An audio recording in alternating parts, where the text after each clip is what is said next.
એ લગભગ એક અઠવાડિયાથી ડીવાયએસપી ઓફિસ દિયોદર પાસે એવું ખાનગી હકીકત મળતી હતી કે જે દૂધના ટેન્કરો બનાસ ડેરીમાં દૂધ ભરવા માટે આવે છે એમાંથી દૂધની ચોરી ચાલુ છે અને આ દૂધને ડાયવર્ટ કરીને બીજા પ્રાઇવેટ ડેરીમાં વેચવાનું કાર્ય ચાલુ છે.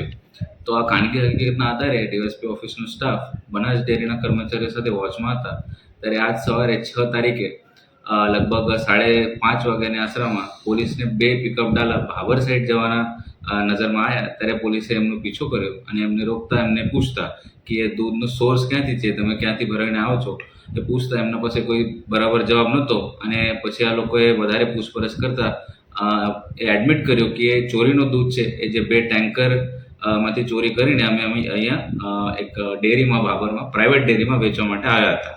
જ્યારે વધારે એમની પૂછપરછ થઈ ત્યારે એમની એમો જે મોડસ ઓપરેન્ડી કહેવાય એવી રીતે હતી કે બનાસ ડેરીમાં રૂટ ફિક્સ કરેલો છે. જેમ કે ધારો કે 8-9 મંડળીનો એક રૂટ હોય તો એ રૂટ જીપીએસ ફિક્સ કરીને ટેન્કર સાથે આવતું હોય સનાતર ડેરી સુધી. તો આ લોકોએ આ રૂટથી ડાયવર્ટ થઈને એક લુદ્રા કેનાલની બાજુમાં પોતાની ગાડી રોકે છે. ત્યાં જે પૂર્વ નિયોજિત કાયદેસર હતું એના અનુસંધાને ત્યાં આ 2-3 આરોપી આવે છે. તરત જ એમાંથી પાઇપ નાખીને લગભગ 300 લીટર જેવું દૂધ કાઢી નાખવામાં આવે છે અને તરત જ એમાં પાણી નાખવામાં આવે છે અને આ કાર્બામાં પાણી લઈને આવ્યા હતા લોકો અને મોટરથી ફાઇટર મોટરથી તરત જ પાણીથી આ દૂધને રિપ્લેસ કરીને પાણી મૂકવામાં આવે છે અને પછી આ જે દૂધ એ લોકોએ કલેક્ટ કર્યું હતું એ પ્રાઇવેટ ડેરીમાં જઈને વેચી મારવામાં આવે છે. અને ટેન્કરમાંથી દૂધ કાઢવાનું અને પાણી નાખવાની જે પ્રક્રિયા હતી લગભગ એ 10-15 મિનિટની જ હતી.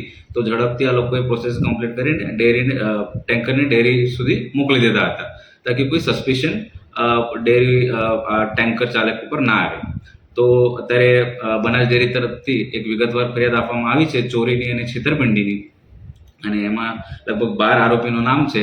એમાં દૂધ ટેન્કર માલિકનું પણ નામ છે, દૂધ ટેન્કર ચાલકનું નામ છે, દૂધ લેનારનું પણ નામ છે અને આ જે લોકો જે કાવતરું કરીને ત્યાંથી દૂધ કાઢવાનું અને પાણી નાખવાનું જે કાવતરું રચીને જે એની અમલવારી કરતા હતા એવા 4 બીજા આરોપીઓનું પણ નામ છે. જેમાં આ લોકો પાયલટિંગ કરતા હતા, કઈ લોકો પાણી કાર્બામાં ભરીને લાવતા હતા અને કઈ લોકોએ એમાંથી બધું સંકલન કરતા હતા કે કોઈની નજરમાં ના આવે. એવી રીતે વિગતવાર ફરિયાદ દિયોદર પોલીસ સ્ટેશનમાં દાખલ થઈ છે અને એને તપાસ પીઆઈ એટી પટેલને સોંપવામાં આવેલ છે અને આગળ વધુ તપાસ ચાલુ છે. અત્યાર સુધી એ તપાસનો વિષય છે.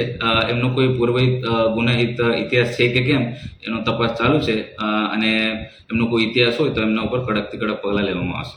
સાહેબ, જે આરોપી આટલી ઝડપથી પાણી નાખી શકે એમાં એક ફાઇટર મોટર કહે ને ગુજરાતીની આપણી દેશી ભાષામાં ફાઇટરીઓ મોટર કહે આ લોકોએ.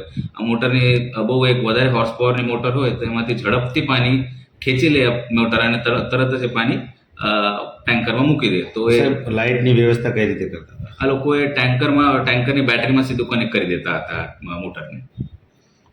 અત્યાર સુધી લગભગ 4 ટેન્કરમાંથી દૂધ કાઢ્યું છે એવું જાણવા મળ્યું છે અને 2 પિકઅપ ડાલામાં પછી આ સિન્ટેક્સ ટેન્ક લઈને આવ્યા હતા લોકો અને એમાં ભરીને પછી આ લોકોએ આગળ પ્રાઇવેટ ડેરીને મૂકતા હતા. અત્યાર સુધી જે અમારે કબજામાં કર્યું છે લગભગ 1600 થી 1700 લીટર જેટલું દૂધ છે. ઓકે.